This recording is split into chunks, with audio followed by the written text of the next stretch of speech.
आज के समय में इंफॉर्मेशन टेक्नोलॉजी इतनी ज़्यादा आगे बढ़ चुकी है कि इसकी मदद के बिना कोई भी काम करना मुश्किल हो चुका है। इंफॉर्मेशन टेक्नोलॉजी ने आज के समय हमारी लाइफ को काफ़ी इजी कर दिया है। इसी कारण इस इंफॉर्मेशन टेक्नोलॉजी की दुनिया में कुछ लोग शॉर्टकट ढूंढने में लगे रहते हैं। ऐसे लोगों को ही हैकर कहा जाता है। हैकर 3 टाइप के होते हैं: black hat hacker, white hat hacker and grey hat hacker. Black hat hacker एक ऐसा हैकर होता है जो अपने निजी प्रॉफिट या द्वेष के कारण कंप्यूटर सुरक्षा का उल्लंघन करता है। इसे अनएथिकल हैकर भी कहा जाता है। White hat hacker hardware, software या नेटवर्क में सुरक्षा कमजोरियों को आइडेंटिफाई करने के लिए हैकिंग स्किल का उपयोग करते हैं। ये कानून के नियम का सम्मान करते हैं। इसे इथिकल हैकर भी कहा जाता है। ग्रे हैट हैकर एक कंप्यूटर सुरक्षा विशेषज्ञ होता है जो कभी कभी कानून या विशिष्ट नैतिक मानकों का उल्लंघन कर सकता है, लेकिन आमतौर पर यह ब्लैक हैट हैकर की तरह दुर्भाग्यपूर्ण इरादे नहीं रखता। ये लोग कंप्यूटर के बारे में और इंफॉर्मेशन टेक्नोलॉजी के बारे में अन्य व्यक्ति की तुलना में बहुत ज्यादा जानते हैं और अपनी जानकारी के अनुसार टेक्नोलॉजी का सहारा लेकर जानकारी को चुरा या बदल सकते हैं। क्या आप जानते हैं कि दुनिया का सबसे बड़ा हैकर कौन है? नहीं ना? तो आज की इस वीडियो में हम जानेंगे कि दुनिया का सबसे बड़ा हैकर कौन है और वो यह कैसे बना। इसी के साथ हम यह भी जानेंगे कि दुनिया का सबसे बड़ा हैकर ग्रुप कौन सा है और आखिरकार वो चर्चे में क्यों है।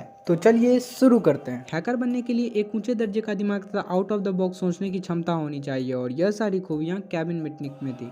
केविन मिटनिक दुनिया का सबसे बड़ा हैकर, जिसने महज 14 साल की उम्र में बड़ी बड़ी कंपनियों के कंप्यूटर्स हैक कर लिए थे। केवल कंप्यूटर्स ही नहीं बल्कि उसने बस डिपो के सर्विस सिस्टम को भी हैक कर लिया था, जिससे वह फ्री टिकट लेकर हमेशा बस में सफर करता था। और इतना ही नहीं, उसने अपनी टेलीफोन लाइन को भी हैक कर लिया था, जिससे उसे कभी भी टेलीफोन का बिल नहीं चुकाना पड़ा। हालांकि इसके बाद उसे तकरीबन 6 साल जेल में रहना पड़ा था, लेकिन आज के समय केविन मिटनिक आजाद हैं तथा अपनी खुद की टेक्नोलॉजिकल फार्म चला रहे हैं। उसने अपने फार्म का नाम नोवी 4 रखा है और आज के समय मिटनिक एक सिक्योरिटी कंसल्टिंग फार्म में काम करते हैं तथा उसी कंपनी में चीफ हैकिंग ऑफिसर के तौर पर कार्यरत हैं। अब सवाल यह उठता है कि आखिरकार केविन मिटनिक है कौन? वे एक अमेरिकन सिटीजन है और उनका जन्म 6 अगस्त 1963 को लॉस एंजुलिस में हुआ था। उसके माता पिता बताते हैं कि केविन मिटनिक का दिमाग बचपन से ही खुरापाती था और वे किसी भी काम को करने का सीधा तरीका नहीं ढूंढते थे, बल्कि हमेशा उल्टे तरीके से सीधा काम करने की कोशिश करते थे। उनकी यह आदत उनके माता पिता को सबसे ज्यादा बेचैनी में डाल देती थी और इस आदत की वजह से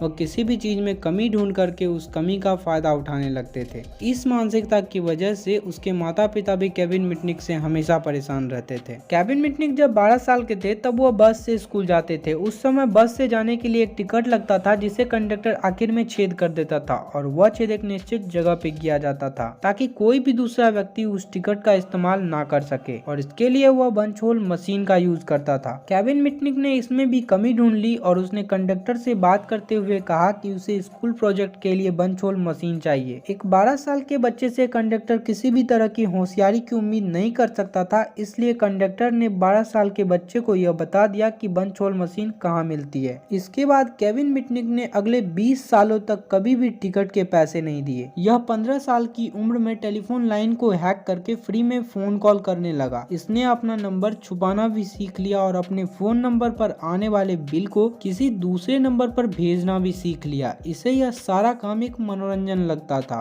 इसे यह पता ही नहीं था कि यह कानूनन अपराध है। अब सवाल यह उठता है कि केविन मिटनिक ने हैकिंग कहां से सीखी होगी? इनके हैकिंग सीखने की शुरुआत स्कूल में ही हो गई थी। जेम्स मुनरो स्कूल में इन्होंने अपनी शिक्षा प्राप्त की। वहां उन्हें हाई स्कूल के अंदर रेडियो ऑपरेटर बना दिया गया था, जहां उन्होंने अपने तेज दिमाग से यह समझ लिया था कि रेडियो वेव किस प्रकार काम करती है। 1979 में मात्र 16 साल की उम्र में उसने पहली बार एक कंप्यूटर के द्वारा डिजिटल कंप्यूटर इक्विपमेंट के 40 कंप्यूटर को हैक कर लिया। इसके ठीक 2 साल बाद उन्होंने पैसिफिक बेल कंपनी के मेनफ्रेम कॉस्मोस कंप्यूटर सिस्टम को हैक कर लिया और वहां आने जाने वाले कॉल्स को कंट्रोल करने लगा। यह सारे काम मिटनिक अपने दोस्तों के साथ मिलकर ही करता था। लेकिन कहते हैं ना, किस्मत के हर मोड़ पर एक हादसा है। मेरा हर ख्वाब साबित हुआ कच्चा घड़ा है। मुद्दतों से न हुई मेरी दुआ कबूल, शायद मुझसे रूठा मेरा खुदा है। मिटनिक के किसी दोस्त ने अपने किसी दोस्त को मिटनिक के द्वारा किए जाने वाले कामों के बारे में बता दिया और उसके दोस्त ने इसकी खबर पुलिस को दे दी, जिसके बाद मिटनिक को अरेस्ट कर लिया गया और उसे 3 महीने की जेल हुई।